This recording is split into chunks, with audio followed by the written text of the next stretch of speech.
Korang mesti pernah dengar nama Julius Caesar kan? Siapa Mamat ni? Asal nama dia selalu disebut-sebut. Kalau korang nak tahu siapa Julius Caesar, korang kena tengok video ni sampai habis.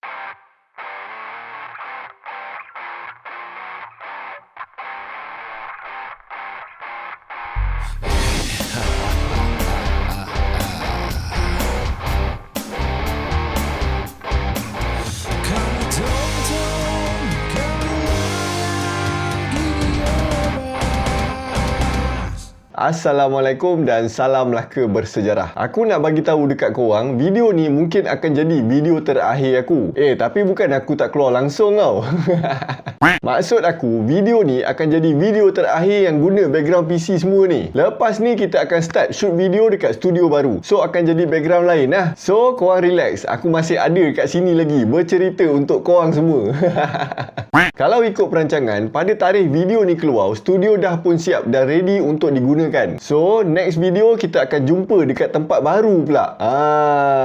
Memandangkan studio dah siap, maka aku nak bagi tahu kepada company-company yang selama ni approach aku suruh buat iklan le, review le kan. Mulai sekarang, kita orang dah available for any job. So, kalau korang masih berminat, bolehlah approach kita orang balik. Sebab ada 2-3 company yang aku dah sidaikan daripada bulan 11 tahun lepas bai. So, aku nak minta maaf le sebab sidai korang lama dan mungkin ada yang dah mengajuk ke apa kan. Nak contact tim aku, korang tekan je link WhatsApp dekat description. Waktu operasi pukul 9 pagi sampai 6 petang. Okey, dah cukup le pengumuman tu. Dah macam majlis sekolah pula kan. Jom kita sambung cerita. Aku dah lama skip cerita pasal tamadun kan. So hari ni aku nak cerita pasal tamadun Rom. Tamadun Rom muncul selepas Empire Greek atau Yunani jatuh disebabkan kematian Alexander the Great. Tamadun Rom ni start dekat kawasan Bukit Palatin. Bukan Palatau tau, Palatin. Bukit Palatin ni terletak dekat dengan sungai Tiber. Tiber. Kau memang tiba. Asal nama-nama tempat dia macam ni ni. Okey, serius. Tamadun Rom ni start dekat kawasan Bukit Palatin yang terletak dekat dengan sungai Tiber dekat area lembah Latium yang masa tu jadi penempatan masyarakat Latin. Kemudian muncullah raja pertama tamadun Rom yang bernama Romulus pada tahun 753 sebelum Masihi. Dia naikkan lembah Latium ni jadi bandar yang sangat maju. Masa abad kedua Masihi, pemerintahan Rom wujudkan majlis perbandaran dekat setiap kota Rom untuk diligitkan kerja-kerja pemerintahan ni. And bagusnya sistem masa tu, majlis perbandaran boleh jalankan pentadbiran tanpa campur tangan daripada kerajaan pusat. Jadi, majlis perbandaran yang lagi arif pasal tempat masing-masing boleh majukan tempat masing-masing. Seterusnya bagi keselesaan untuk rakyat masing-masing. Setiap kota dekat Rom telah dibina secara terancang dan ada banyak kemudahan macam bekalan air, sistem pemanas, rumah ibadat, teater, sarkis, tempat berdialog, rumah mandi awam dengan istana. Kota yang dijadikan contoh untuk kota-kota yang lain ikut ialah kota Pompei disebabkan kemajuan dalam kemudahan dia. Nak tahu betapa hebatnya kota Pompei ni, kejap lagi aku ceritakan. Tamadun Rom ni jadi kuasa besar pada kurun kedua dan ketiga sebelum Masihi, masa diperintah oleh Julius Caesar.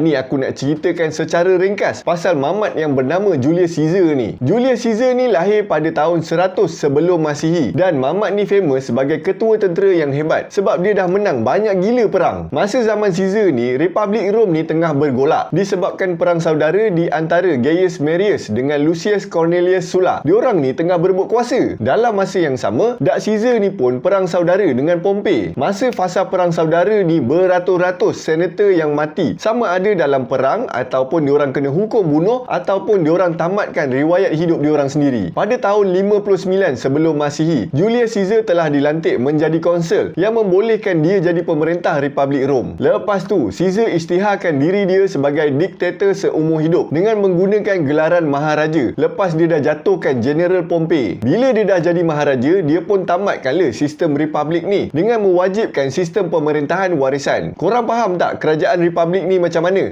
Meh sini aku terangkan. Kerajaan republik ni tak ada raja tau dan diorang guna sistem demokrasi. Demokrasi apa? Demokrasi terpimpin. Terpimpin kepala otak kau. Tak. Aku bukan maki korang. Itu scene dalam cerita 3 Abdul. Itu demokrasi. Demokrasi apa? Demokrasi terpimpin. Terpimpin kepala kota kau. Lepas tu, ada dua konsel yang akan dilantik untuk memerintah negara. Satu dekat barat, satu dekat timur. Konsel ni pula akan dibantu oleh Dewan Senat yang dianggotai oleh golongan bangsawan. Dewan Senat pula akan dibantu oleh Dewan Perhimpunan yang dianggotai oleh rakyat Rom sendiri. Bila Dewan Senat buat undang-undang, diorang nila yang akan sahkan undang-undang tu. Tapi kuasa diorang ni terhad, tak ada lepau-wenau dalam kerajaan Rom ni. So, masa Julius Caesar jadi maharaja, dia buang semua ni. Semua undang-undang daripada dia je. Zaman ni juga dikenali sebagai zaman perluasan kuasa Rom sebab Caesar dah kontrol tentera dengan Dewan Senat. Dia punya tagline yang paling famous ialah Veni Vidi Vici, yang bermaksud aku datang, aku tengok, aku takluk. Masa tu, wilayah Rom ni dah merangkumi Macedonia, Greek, Syam atau Syria, Mesir, Gaul atau Galia, Britain, Spanyol, kawasan Sungai Rhine dengan Sungai Danube, Laut Hitam, Pergunungan Atlas, Afrika Utara dan sebahagian Turki dan Palestin. Masa zaman kemuncak Empire Rom, diorang dapat conquer lebih kurang 5.9 juta kilometer persegi. Seterusnya menjadikan Empire Rom sebagai empire terbesar pada masa tu. Rakyat Rom pun jadi macam-macam bangsa lah sebab jajahan Rom ni dah merangkumi 3 benua iaitu Eropah, Asia dengan Afrika. Disebabkan dah banyak now wilayah jajahan, dia pun buat satu sistem pentadbiran pusat. Zaman ni dikenali sebagai Pax Romana yang bermaksud keamanan Rom sebab diorang kata Caesar ni berjaya bawa keamanan, keagungan dan kesejahteraan untuk Rom dengan empire dia. Sampailah pada 15 Mac tahun 44 sebelum Masihi, Caesar kena bunuh dengan sekumpulan penyokong General Pompey yang bergabung dengan senator-senator dia sendiri yang diketuai oleh Brutus Albinus. Kemudian pada tahun 27 sebelum Masihi, Octavius pula memerintah Rom dengan gelaran Maharaja Augustus Caesar lepas dia kalahkan tentera pesaing dia iaitu Mark Antony dalam perang Actium pada tahun 31 sebelum Masihi. Mark Antony ni asalnya general untuk Octavius, tapi disebabkan nak berebut kuasa, dia terus khianat Octavius. Lepas tu gabung dengan tentera Mesir di bawah pimpinan Cleopatra. Untuk pengetahuan korang, Octavius ni anak saudara Julius Caesar. Tapi Julius Caesar ambil dia ni jadi anak angkat. So dia dibesarkan oleh Julius Caesar lah. Masa pemerintahan Octavius, dia jadikan Rom ni sebagai negara empire yang dikenali sebagai Imperium Romanium dalam bahasa Latin. Octavius ni juga sebenarnya gunakan pemerintahan diktator macam bapa saudara dia juga. Tapi dia sorokkan diktator tu di sebalik sistem republik. Engkau faham tak? Okey, macam ni. Dia cakap dia kembalikan balik sistem republik untuk ambil hati rakyat dia. Sebab sistem diktator ni kan macam kejam sikit. Orang Melayu kata pemerintahan kuku besi lah. Tapi yang benarnya dia guna cara diktator. Apa pun arahan atau undang-undang datang daripada dia. Yang perbahasan dekat Dewan Senat dengan Dewan Perhimpunan tu wayang je. Start daripada pelantikan Octavius sebagai maharaja sehingga tahun 180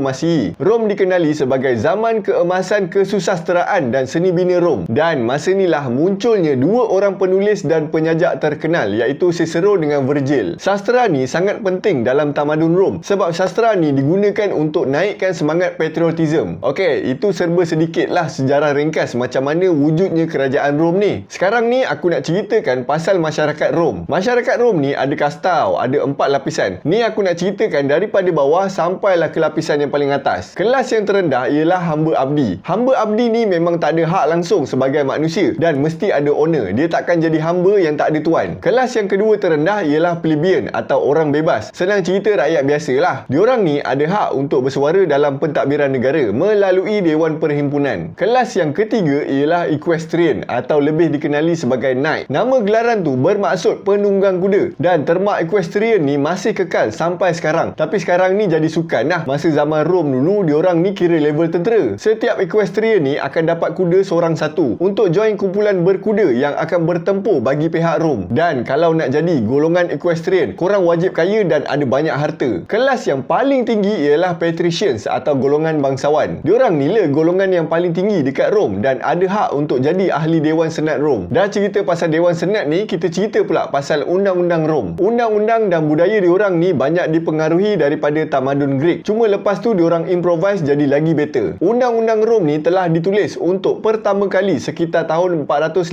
sebelum Masihi. Undang-undang Rom ni dikenali sebagai Hukum Kanun 12 dan undang-undang ni diorang pahat dekat papan kayu yang dikenali sebagai papan 12. Papan tu biasanya diorang akan gantung dekat tempat awam supaya rakyat tempatan boleh tengok dan tahu pasal undang-undang. Tapi disebabkan undang-undang dasar ni susah rakyat biasa nak faham, Maharaja Justinian terjemahkan undang-undang tu dengan bahasa yang lagi senang faham dengan bantuan hakim-hakim yang mahir pada masa tu. Maka terhasillah kod undang-undang Rom dengan undang-undang Justinian pada tahun 527 Masihi. Dua-dua undang-undang ni masih lagi ada sampai ke hari ni Sekarang ni kita cerita pasal agama atau pegangan diorang pula. Masyarakat Rom ni amalkan ajaran Stoicism Zeno yang dicipta oleh Zeno of Citium dalam tamadun Greek. Ajaran Stoicism ni banyak tekankan pasal keadilan, bertanggungjawab, keberanian dan berperi kemanusiaan. Penganut Stoicism yang paling berpengaruh dekat Rom ialah Marcus Tullius Cicero. Seterusnya, tamadun Rom ni sangat maju dalam bidang teknologi pembinaan. Bangunan-bangunan yang famous yang dicipta masa zaman Rom ialah Colosseum, Pantheon dengan Circus Maximus. Colosseum ni merupakan satu stadium terbuka yang berbentuk bulat bujur yang dibina pada tahun 80 Masihi oleh Maharaja Flavian sebagai tempat pahlawan-pahlawan Rom ni bertarung. Stadium ni boleh muatkan 50 ke 80 ribu orang penonton dalam satu masa. Pantheon pula adalah satu binaan berbentuk kubah yang terbesar dekat dunia yang dibina pada zaman Maharaja Hadrian. Pantheon ni berfungsi sebagai tempat pemujaan, tempat simpan patung-patung dewa dan tempat nak buat kerja-kerja awam. Seterusnya, diorang ada Circus Maximus, stadium pertama dan terbesar dalam tamadun Rom. Stadium ni berukuran 2037 kaki panjang dan 387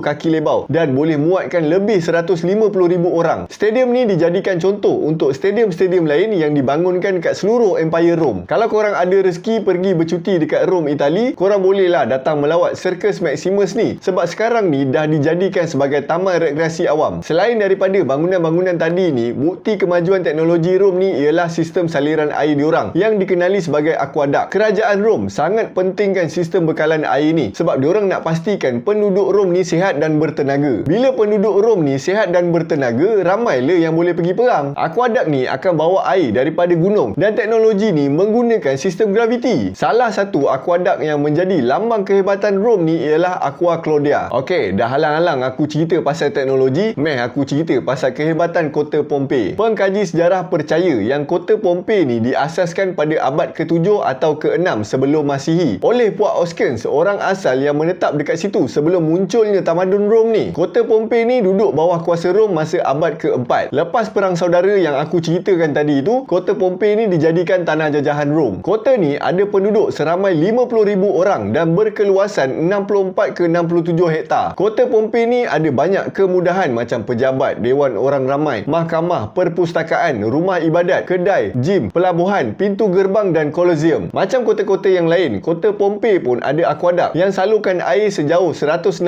km dan melalui 14 buah saliran atau terusan. Saliran dekat kota Pompei ni dinamakan sebagai Aqua Augusta dan mampu bekalkan air dekat semua penduduk Pompei dan digunakan untuk tujuan perindustrian dan pengangkutan. Pada tahun 79 Masihi, kota Pompei ni musnah dan tenggelam disebabkan letusan gunung berapi Vesuvius yang tak berhenti selama 2 hari. Gunung Vesuvius dengan Pompei ni tak jauh mana pun, dalam 8 km je. So bila gunung tu meletus, memang diorang ni kena dulu lah. So daripada letusan gunung berapi ni, musnahlah kota yang dijadikan contoh kepada kota yang lain dan penduduk kota ni semuanya mati terbunuh di bawah abu-abu gunung berapi. Bukti kejadian ni memang betul-betul berlaku ialah ada satu surat yang ditulis oleh Pliny the Younger di mana dia sendiri tengok gunung tu meletus dan macam mana kota tu hancur dalam masa 1 hari 1 malam. Bapak dia, Pliny the Elder, laksamana armada Rom pun mati dalam kejadian tu sebab cuba nak selamatkan penduduk kota Pompei ni. Lepas daripada kejadian tu, kota Pompei ni hilang selama 1500 tahun. Sampailah seorang arkitek Itali yang bernama Domenico Fontana jumpa kota Pompei ni pada tahun 1599. Kemudian kota Pompei ni diteroka dan dikaji dengan lagi mendalam oleh jurutera tentera Sepanyol Roque Joaquin de Alcubierre pada tahun 1748. Runtuhan kota Pompei ni sekarang terletak dekat pinggir bandar Pompei moden berdekatan dengan Naples, Itali. Segala objek dan mayat yang dijumpai dekat bawah runtuhan kota Pompei ni masih elok lagi disebabkan dekat bawah runtuhan tu tak ada udara dan kelembapan. Jadi melalui artifak-artifak yang ada tu, pengkaji sejarah berjaya dapatkan maklumat yang terperinci pasal kehidupan masyarakat Rom masa zaman Pax Romana. Bekas runtuhan kota Pompei ni sekarang dah jadi tapak warisan dunia UNESCO dan salah satu tarikan pelancong yang paling popular dekat Itali. So kalau korang melancong pergi Itali, korang pergilah melawat tempat-tempat bersejarah ni. Secara umumnya, Empire Rom ni berakhir pada 4 September tahun 476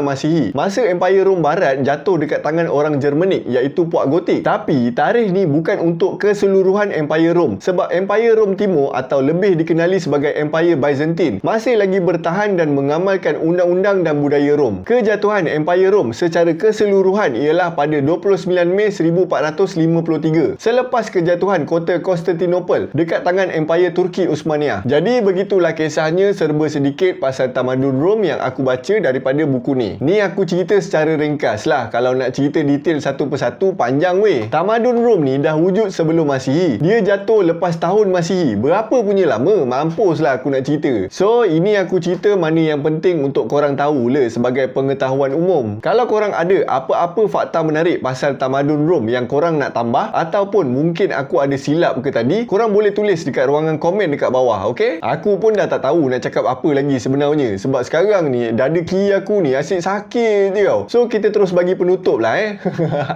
Aku nak minta maaf kalau aku ada terkasar bahasa, ada kesilapan fakta atau cara penyampaian aku makin tak best sekarang ni. Untuk hari ni punya video kan, aku sebenarnya dalam keadaan yang tak selesa tau sebab dada kiri aku ni tak tahu apa hal kan. Esok aku nak kena pergi klinik lah check. So aku nak ucapkan terima kasih dekat korang sebab sudi luangkan masa untuk tengok video aku ni. Kalau korang nak bagi hadiah dekat kita orang, korang boleh tekan button super thanks dekat bawah video ni. Semoga kita berjumpa lagi dalam video yang seterusnya dekat studio baru tau.